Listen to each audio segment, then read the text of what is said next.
आदाब, ये आकाशवाणी पटना है। अब आप सुरैया जमी से इलाकाई खबरें सुनिए। रिजर्व बैंक ऑफ इंडिया के गवर्नर शक्तिकांत दास ने कहा है कि GEM, UPI और ULI की नई टिकड़ी भारत के डिजिटल अदायगी में एक इनकलाबी कदम है। जनाब दास ने बेंगलुरु में एक कॉन्फ्रेंस से खिताब करते हुए कहा है कि रिजर्व बैंक के जरिए promoted unified lending interface ULI platform Hindustan में कर्ज के अमल को आसान बनाएगा। उन्होंने कहा कि डिजिटल अदायगी के मौजूदा निजाम से पैसे का जल्द और महफूज ट्रांसफर होता है। जनाब दास ने कहा कि ULI को जल्द ही पूरे मुल्क में नाफिज किया जाएगा। गया जिले के बंधुआ Manpur dedicated freight corridor rail line पर रसलपुर गुमटी के करीब आज एक मालगाड़ी के 12 डब्बे पटरी से उतर गए। इस हादसे के बाद रेलवे गुमटी के दोनों तरफ ट्रैफिक मुतासिर हो गई।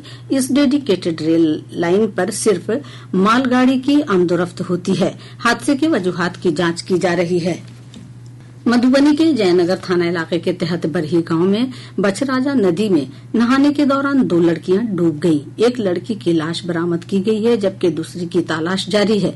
इधर गोपालगंज जिले के बैकुंठपुर थाना इलाके के मुंजा बोल्डर के पास गंडक नदी में नहाने के दौरान 4 नौजवान डूब गए। सदर SDM प्रदीप कुमार ने बताया कि SDRF की मदद से उनकी तलाश की जा रही है।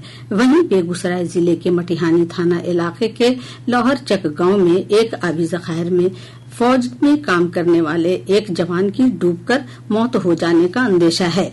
गोताखोरों की मदद से उसकी तलाश की जा रही है। रियासत के मुख्तलिफ हिस्सों में मानसून की सरगर्मी कमजोर बनी हुई है। महकमा मौसमियात से मौसूल जानकारी के मुताबिक औरंगाबाद, रोहतास, भभुआ समेत रियासत के जनूबी हिस्सों में कुछ मकामात को छोड़कर बेशतर हिस्सों में मौसम खुश्क बना हुआ है। गुज़श्ता 24 घंटों के दौरान सबसे ज्यादा 53 मिलीमीटर बारिश औरंगाबाद में दर्ज की गई है। महकमा ने अपनी पेशगोई में कहा है कि आज बांका, जमुई, औरंगाबाद, गया, भागलपुर, मुंगेर और नवादा जिलों में भारी बारिश का इम्कान है। इस दौरान कई मुकामात पर गरज के साथ बिजली गिरने का इम्कान है। रियासत के जनूबी मगरबी हिस्सों में बारिश की वजह से सोन, पुनपुन, घाघरा, बूढ़ी गंडक, बागमती समेत मुख्तलिफ नदियों के सतहयाब में इजाफा दर्ज किया गया है। वहीं कोसी, महानंदा और परमान नदी की आबी सतह में कमी दर्ज की गई है। इधर गंगा नदी की आबी सतह पटना, मुंगेर, भागलपुर, कहलगांव समेत मुख्तलिफ मकामात पर साकित बनी हुई है। हालांकि कई मकामात पर नदी की आबी सतह लाल निशान के ऊपर बना हुआ है। श्री कृष्ण जन्माष्टमी का त्योहार रियासत के मुख्तलिफ हिस्सों में रवायती अकीदत और जोशो खरोश के साथ मनाया जा रहा है। राजधानी पटना के इस्कॉन मंदिर समेत मुख्तलिफ कृष्ण मंदिरों को दिलकश अंदाज से सजाया गया है। सुबह से ही मंदिरों में अकीदतमंदों की भीड़ देखी जा रही है। शब 12 बजे मंदिरों में श्री कृष्ण जन्म उत्सव का इनेकाद किया जाएगा। सदर जमहूरिया द्रौपदी मुर्मू, नायब सदर जमहूरिया जगदीप धनखड़ और वजीर आजम नरेंद्र मोदी ने लोगों को मुबारकबाद दी है। गवर्नर राजेंद्र विश्वनाथ आर्लेकर और वजीर आला नीतीश कुमार ने भी मुल्क के बाशिंदों को मुबारकबाद दी है। गवर्नर ने अपने पैगाम में कहा है कि गीता की तालीमात से जिंदगी के नज्म नस्क का सबसे बड़ा फलसफा है। इसके लिए हर मुमकिन कोशिश करनी चाहिए। वजीर आला ने अपने पैगाम में कहा है कि इस मौके पर लोग श्री कृष्ण के उसूलों और उनके नजरियात से तहरीक लेने का अहद करें।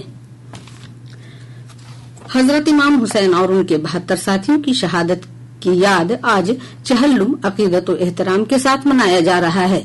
इस मौके पर राजधानी पटना समेत रियासत के मुख्तलिफ हिस्सों में ताजिया और मातमी अलम जुलूस निकाले जा रहे हैं। पटना सिटी में अकीदतमंदों ने अलम निकाला और शहादत को याद किया। वजीर आला नीतीश कुमार ने हजरत इमाम हुसैन और करबला के शहीदों को याद करते हुए खिराज अकीदत पेश किया। इसके साथ ही आकाशवाणी पटना से इलाकाई खबरों का ये बुलेटिन खत्म हुआ।